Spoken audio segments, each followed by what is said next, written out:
Hola tout le monde, j'espère que vous allez bien. Alors, bienvenue aux personnes qui me découvrent et aux anciens, welcome back. J'arrive même plus à le faire. Welcome back. Je ne sais plus si c'était ça, mais en tout cas, welcome back. Bienvenue à tout le monde. Ça fait super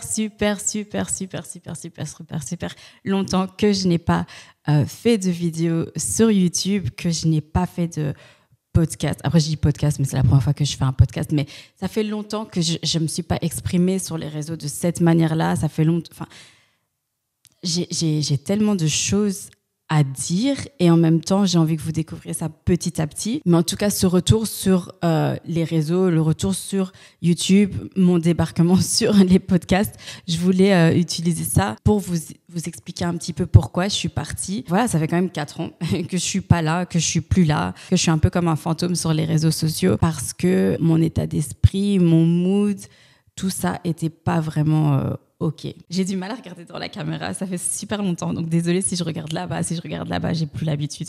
On va pas se mentir, il s'en passait énormément de choses dans ma vie ces dernières années qui ont fait que j'étais pas du tout en état de me poser devant une caméra et de filmer en fait quelque chose. Je me suis toujours dit, je partage pas les mauvais moments sur les réseaux sociaux. Donc même avant, quand j'étais active et tout, une fois que j'étais pas bien, je postais rien. Sur Instagram, je postais rien du tout en fait. Pendant longtemps, je regardais juste les stories des gens, mais j'allais même pas forcément liker les stories, alors qu'il y a des stories que je kiffais. Mais je regardais juste en fait. Je voulais être un peu transparente. Je faisais comme une pause des réseaux sociaux, sans vraiment faire une pause parce que j'étais dessus, mais sans rien dire, sans rien. Voilà, parce que je me disais, tout ce que je vais dire, ça va être négatif et les gens, ils vont plus avoir ce truc de comment avoir confiance en soi, tac. Ils n'auront pas ce mood-là et j'ai pas envie de leur donner l'autre personne, l'autre Irma. Maintenant, la nouvelle Irma, elle est beaucoup plus transparente peut-être. Enfin, j'ai toujours été transparente. Dès que je t'attrape et que je vois que je peux te parler, je te raconte toute ma vie de A à Z. Ça a été peut-être un de mes défauts. Mais maintenant, même sur les réseaux, j'ai envie de partager, pas forcément des choses qui se passent là en ce moment, mais des choses du passé qui peuvent peut-être aider des personnes qui sont en train de le vivre au moment présent. Donc voilà, c'est un peu ce que j'ai envie de faire sur cette chaîne où ce sera plus vraiment basé que sur la sexualité. Ça n'a jamais vraiment été ça non plus, parce qu'il y a des fois je faisais des challenges, il y a des fois je racontais des story times qui n'avaient rien à voir avec la sexualité. Donc là, les story times, je pense qu'elles vont rester. Je pense qu'on va toujours parler un petit peu de sexualité, mais ce sera plus vraiment le sujet de la chaîne. Et puis, ce sera beaucoup à parler du développement personnel, des choses comme ça. Je pense que c'est quelque chose qui peut aider énormément de personnes.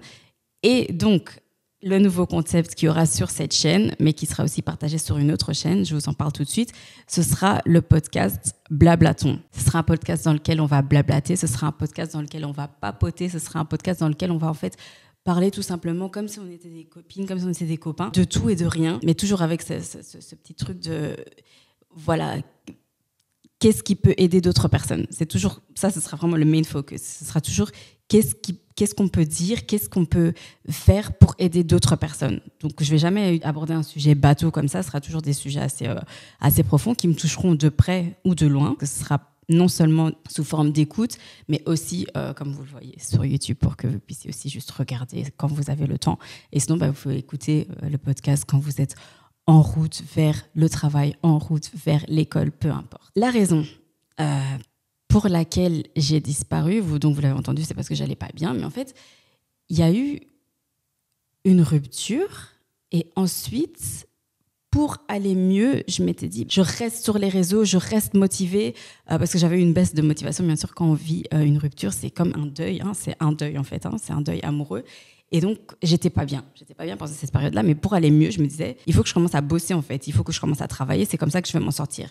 Et donc, j'ai sorti quand même pas mal de vidéos après cette rupture-là, je pense. Et puis, j'ai été en embrouille avec des personnes qui m'ont dit, mais comment ça se fait que tu as confiance en toi comme ça pour poster des vidéos, donner des conseils aux gens, concentre-toi sur ta propre vie et ce sera déjà assez. On m'a dit ça, j'ai pris ça comme...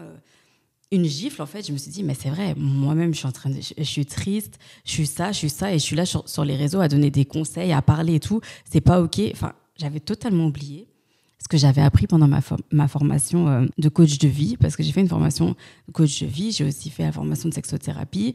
etc. Et donc, dans la formation que je vis, ce qui m'était resté, c'était que les coachs de vie, les psychologues, les thérapeutes sont des êtres humains. Ils sont pareils que les infirmiers, que les médecins, que peu importe. Donc, quand les infirmières, par exemple, vivent une situation difficile à la maison, imaginons, je sais pas moi, leur frère est décédé, elles vont quand même aller travailler après, tu vois, et aider des personnes à aller mieux, à guérir, etc. Donc, rester un peu dans le je veux soigner l'autre, je dois soigner l'autre parce que c'est mon métier. Voilà. Je dis ça pour dire qu'en tant que coach aussi, c'est pas parce que j'étais mal que je pouvais pas, à un moment donné, avoir mon masque, entre guillemets, de coach et coacher quelqu'un normalement, parce que ça m'était déjà arrivé de ne pas aller bien et de coacher quand même. Et une fois, j'avais une super grosse dispute avec mon copain de l'époque, et je suis quand même 2 heures après partie coacher quelqu'un, alors que j'étais pas bien tout le chemin vers le coaching, mais une fois devant la personne, j'étais dans son monde à elle, quoi. Donc, je pense que j'ai pris ce commentaire comme ça au sérieux, mais c'était pas normal. Enfin, il fallait pas que je fasse ça.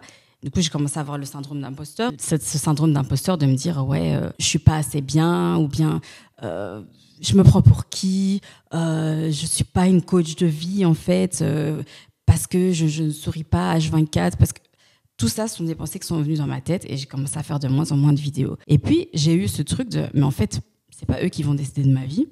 Je vais lancer une émission. Comme ça va montrer encore plus que je suis quelqu'un, et que ce que je dis est intéressant, et que si j'ai des abonnés sur YouTube, c'est parce que ils ont envie de savoir ce que je dis. S'il y a des gens qui me suivent sur Insta et qui m'envoient tout le temps des messages privés en me disant merci d'avoir dit ça, merci d'avoir...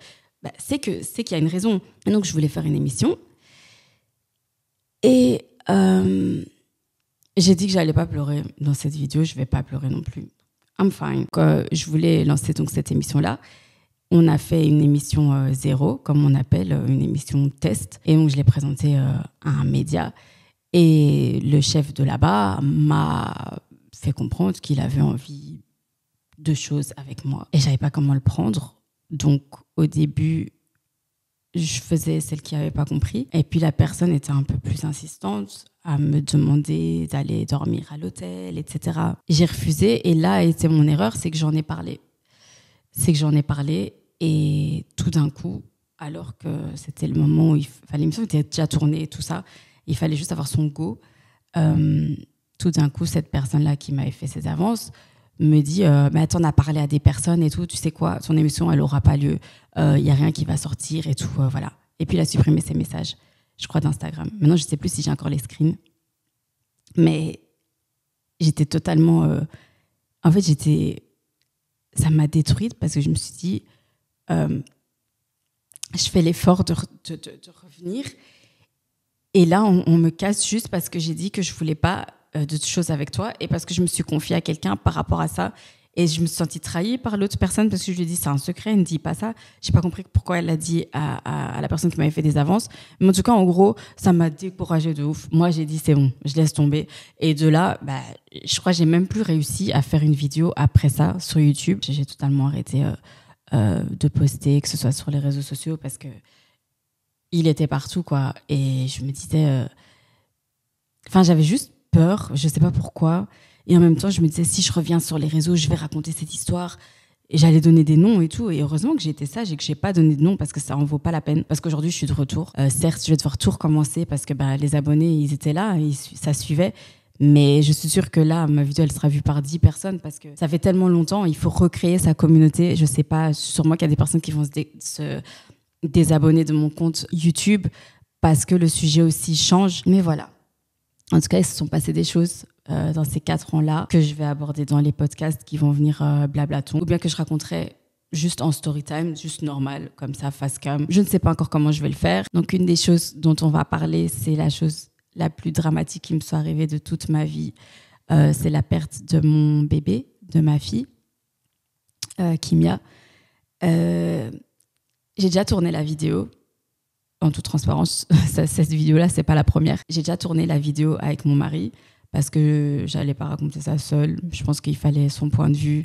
Il a raconté son point de vue, et voilà, j'ai peut-être découvert certaines choses, il a découvert certaines choses, parce qu'on n'en avait jamais parlé jusqu'au moment devant la caméra. Et donc ça sera, je pense, la première vidéo que je vais diffuser. Mais voilà, vous pourrez suivre le podcast Blablaton. ici sur cette chaîne Mademoiselle Imi, mais aussi sur la chaîne de Mix-Up. Donc il y a des podcasts que vous retrouverez que ici, de Blablaton, et des podcasts de Blablaton que vous retrouverez que chez Mix-Up. Donc si vous voulez être au courant de tout, vaut mieux s'abonner aux deux chaînes. Donc je mets la chaîne de Mix-Up en barre d'infos, en description. En tout cas, restez connectés parce que je pense qu'il y a beaucoup de choses qui vont arriver. Je vous dis à très bientôt. Prenez soin de vous. Bisous.